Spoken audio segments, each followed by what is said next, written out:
Okay, എന്താണ് zero of A polynomial? ഒരു പോളിനോമിയലിൻ്റെ zero എന്താണ് സംഭവം നമുക്ക് നോക്കാം.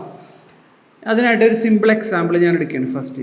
അതായത് x+1 ഇതൊരു പോളിനോമിയലാണല്ലോ അല്ലേ, അല്ലെങ്കിൽ 2x-3 ഇതൊക്കെ ഒരു പോളിനോമിയലാണ് അല്ലേ. ഇതിൻ്റെ ഈ പോളിനോമിയലിൻ്റെ സീറോ എന്താണെന്ന് വെച്ചാൽ ഈ എക്സാമ്പിൾ നമുക്ക് എടുക്കാം. x+1 എക്സിന് ഏത് വാല്യൂ കൊടുക്കുമ്പോഴാണ്, ശ്രദ്ധിച്ചോ, എക്സിന് ഏത് വാല്യൂ കൊടുക്കുമ്പോഴാണ് ഇതിൻ്റെ റിസൾട്ട് സീറോ ആകുന്നത്? അതാണ് ഈ പോളിനോമിയലിൻ്റെ സീറോ. നമുക്ക് നോക്കാം. അതായത് ഒന്നുകൂടെ പറയാം, എക്സിന് ഏത് വാല്യൂ ഞാൻ കൊടുക്കുമ്പോഴാണ് ഇതിൻ്റെ ടോട്ടൽ റിസൾട്ട് സീറോ ആകുന്നത്. അതാണ് സീറോ ഓഫ് എ പോളിനോമിയൽ. ഞാനിവിടെ എക്സിന് 1 കൊടുക്കുക. അതായത് 1 കൊടുക്കുകയാണ് ഞാൻ. അപ്പോൾ എന്ത് പറ്റും? 1 + 1 2. എക്സിന് ഞാൻ 2 കൊടുക്കുകയാണ്. 2 + 1 3. അപ്പോൾ ഞാൻ എക്സിന് ഏത് വാല്യൂ കൊടുത്താലാണ് എനിക്ക് ആൻസർ 0 കിട്ടുന്നത്? ഞാൻ -1 കൊടുത്തു നോക്കാം. -1 + ഈ 1 ആൻസർ 0. ഇവിടെ എനിക്ക് 0 കിട്ടി. സോ ഈ പോളിനോമിയലിൻ്റെ സീറോ എന്താണെന്ന് വെച്ചാൽ എന്താണ്? -1 ആണ്. കാരണം എന്താ? -1 കൊടുത്തപ്പോഴാണ് ഇത് 0 ആയത്. ഇത്രയുള്ള സംഭവം. ചിലർക്ക് കൺഫ്യൂഷൻ വരും, എക്സിന് 0 കൊടുത്താൽ എന്ത് വാല്യൂ കിട്ടും, അതാണ് അതിൻ്റെ സീറോ ഓഫ് എ പോളിനോമിയൽ എന്നൊക്കെ പറയും. അങ്ങനെ ചിലരങ്ങനെ ചിന്തിക്കും. അങ്ങനെയല്ല, ഈ ടോട്ടൽ സമ്മ് 0 ആകണം. ബട്ട് ആ സമയത്ത് എക്സിൻ്റെ വാല്യൂ എന്തായിരിക്കും? അതാണ് സീറോ ഓഫ് ദിസ് പോളിനോമിയൽ. നമുക്കിതൊരു എക്സാമ്പിളായിട്ട് എടുക്കാം. 2x-3 ഇതെനിക്ക് എന്താക്കണം? 0 ആക്കണം അല്ലേ? ഇത് 0 ആക്കണം. അപ്പോഴുള്ള എക്സിൻ്റെ വാല്യൂ അതാണ് ഇതിൻ്റെ സീറോ ഓഫ് എ പോളിനോമിയൽ. ഇതിൻ്റെ 0 എന്ന് പറയുന്നത് ഈ പോളിനോമിയലിൻ്റെ 0. അപ്പോൾ നമുക്ക് എന്ത് ചെയ്യാം? ഓരോന്ന് ചെയ്ത് നോക്കുന്നതിന് പകരം ഇപ്പം എനിക്ക് എക്സിന് 1 കൊടുക്കാം, 2 കൊടുക്കാം, 3 കൊടുക്കാം. അങ്ങനെ ചെയ്ത് നോക്കുന്നതിന് പകരമായിട്ട് ഞാനിവിടെ =0 എന്ന് കൊടുത്തു കഴിഞ്ഞാൽ എക്സിൻ്റെ വാല്യൂ എന്താണെന്ന് കണ്ടുപിടിച്ചാൽ പോരെ അല്ലേ? അപ്പോൾ ഇതിൻ്റെ വാല്യൂ ടോട്ടൽ വാല്യൂ 0 ആയി. സോ ആ സമയത്തുള്ള എക്സിൻ്റെ വാല്യൂ എന്താണ്?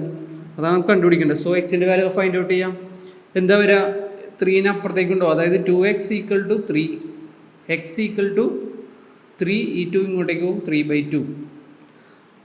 അപ്പോൾ എക്സിന് 3/2 കൊടുക്കുമ്പോൾ ഇതിന് 0 കിട്ടും. നമുക്കൊന്ന് ചെക്ക് ചെയ്ത് നോക്കാം. 2 × എക്സിന് ഞാൻ 3/2 കൊടുക്കുകയാണ്. -3 എന്ന് സംഭവിക്കുക. ഈ 2 2 ക്യാൻസൽ ചെയ്യും. 3 - 3 ഫൈനൽ ആൻസർ 0 വരും. സോ എക്സിന് ഞാൻ 3/2 കൊടുത്തപ്പോൾ ഇതിൻ്റെ ഈ പോളിനോമിയലിൻ്റെ ടോട്ടൽ വാല്യൂ എന്തായി? 0 ആയി. സോ ഇവിടെ ഈ പോളിനോമിയലിൻ്റെ 0 എന്താണ്? 2/3 ആണ്, അല്ല 3/2 ആണ്. 3/2 ആണ്. ഓക്കെ, അപ്പോൾ ഇത്രേ ഉള്ളൂ സീറോ ഓഫ് എ പോളിനോമിയൽ. വേറെ കൺഫ്യൂഷൻ ഒന്നും ആക്കണ്ട. നമ്മളിപ്പോൾ ഒരു പോളിനോമിയൽ തന്നാൽ അതിൻ്റെ 0 കണ്ടുപിടിക്കാൻ ഇങ്ങനെ സബ്സ്റ്റിറ്റ്യൂട്ട് ചെയ്ത് നോക്കണ്ട. അതിനൊരു എളുപ്പ വഴിയുണ്ട്. അത് നമുക്ക് നോക്കാം എന്താണ്. ഓക്കെ, ഫോർ എക്സാമ്പിൾ നേരത്തെ എടുത്ത എക്സാമ്പിൾ തന്നെ എടുക്കുക. x+1 ഇതാണ് നമ്മുടെ പോളിനോമിയൽ. ഓക്കെ, ഇതിൻ്റെ 0 കണ്ടുപിടിക്കാൻ ചെയ്യേണ്ടത് എന്താണെന്നറിയോ? -b/a. -b/a എന്താണ് ഈ -b/a? ഇതിൻ്റെ ഈ പോളിനോമിയലിൻ്റെ ഫോർമാറ്റ് എന്താണ്? ax + b ആണ്. അതായത് a എന്താണ്? എക്സിൻ്റെ കോഎഫിഷ്യൻറ്റ്. b എന്താണ്? കോൺസ്റ്റൻറ്റ്. ഇവിടെ a എന്താണ്? ax എന്ന് പറയുന്ന ടേം ഇതാണ്, ax എന്ന് പറയുന്ന ടേം ഇതാണ്, b എന്ന് പറയുന്ന ടേം ഇതാണ്. ഇതാണ് ഇതിൻ്റെ ഫോർമാറ്റ്. സോ ഇവിടെ എക്സിൻ്റെ കോഎഫിഷ്യൻറ്റ് a ആണ്, ഇവിടെ എക്സിൻ്റെ കോഎഫിഷ്യൻറ്റ് 1 ആണ് അല്ലേ? ഇവിടെ ബിയുടെ സ്ഥാനത്ത് എന്താണ്? 1 ആണ്. ഓക്കെ, അപ്പോൾ നമുക്ക് ചെയ്ത് നോക്കാം. ഞാൻ പറഞ്ഞു -b/a ചെയ്താൽ മതി എന്ന് പറഞ്ഞു. അപ്പോൾ ചെയ്ത് നോക്കാം. -b ബിയുടെ സ്ഥാനത്ത് എന്താണ്? 1 ആണ്. അപ്പോൾ -1 ആക്കണം. -1 ഡിവൈഡ് ബൈ a ആണ്. a എന്താണ്? എക്സിൻ്റെ കോഎഫിഷ്യൻ്റ് ആണ്. സോ എക്സിൻ്റെ കോഎഫിഷ്യൻ്റ് ഇവിടെ 1 ആണ് അല്ലേ? ഇവിടെ ഒന്നുമില്ല. സോ 1x ആണ് ഇവിടെ. അപ്പോൾ എയുടെ വാല്യൂ 1 ആണ്. അപ്പോൾ നമുക്ക് ചെയ്ത് നോക്കാം. -1/1 എന്താ? -1 അല്ല, അതന്നെയല്ല നമുക്ക് നേരത്തെ കിട്ടിയത്. അപ്പോൾ -b/a ചെയ്താൽ എന്ത് കിട്ടും? നമുക്ക് സീറോ ഓഫ് എ പോളിനോമിയൽ, ആ പോളിനോമിയലിൻ്റെ 0 കിട്ടും. ഇനി വേറൊരു എക്സാമ്പിൾ നോക്കാം. 3x + 2 ഇതിൻ്റെ 0 കണ്ടുപിടിക്കണം. നമ്മൾ എന്ത് ചെയ്താൽ മതി? -b/a ചെയ്താൽ മതി. ഇവിടെ എന്താണ് എ എന്താണ് എക്സിൻ്റെ കോഎഫിഷ്യൻ്റ്, അത് ഓർത്തിരിക്കുക. ax + b ആണ് നമ്മുടെ ഫോർമാറ്റ്. എ എന്താണ് എക്സിൻ്റെ കോഎഫിഷ്യൻ്റ്, അപ്പോൾ 3 ആണ് എ. ഇവിടെ ബി എന്താണ് 2 ആണ്. അപ്പോൾ -b/a ചെയ്താൽ മതി. -b/a എന്ന് പറയുമ്പോൾ -b, ദാറ്റ് മീൻസ് -2. ബിയുടെ സ്ഥാനത്ത് ഇവിടെ 2 ആണ്. -2 / a. എന്താണ് എക്സിൻ്റെ കോഎഫിഷ്യൻ്റ് ആണ്, അത് 3 ആണ്. സോ ഇതാണ് എന്ത് ഈ പോളിനോമിയലിൻ്റെ 0 എന്ന് പറയുന്നത് ഇതാണ്. ഓക്കെ, നമുക്കൊന്ന് ചെക്ക് ചെയ്ത് നോക്കാം. ഈ എക്സിൻ്റെ സ്ഥാനത്ത് എന്ത് ചെയ്യാം? -3/2 കൊടുക്കാം.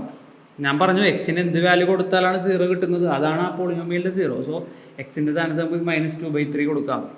അപ്പോൾ ഈ പോളിനോമിയലിന് ഇങ്ങനെ വരും 3 × എക്സിൻ്റെ സ്ഥാനത്ത് -2/3 -2/3 + 2. ആൻസർ എന്ത് വരും? 3 × 3 ക്യാൻസൽ ആവും. -2 + 2 ആൻസർ 0. സോ അപ്പോൾ ഇതാണ് ഇക്വേഷൻ. -b/a ചെയ്താൽ ആ പോളിനോമിയലിൻ്റെ 0 നമുക്ക് ഫൈൻഡ് ഔട്ട് ചെയ്യാം.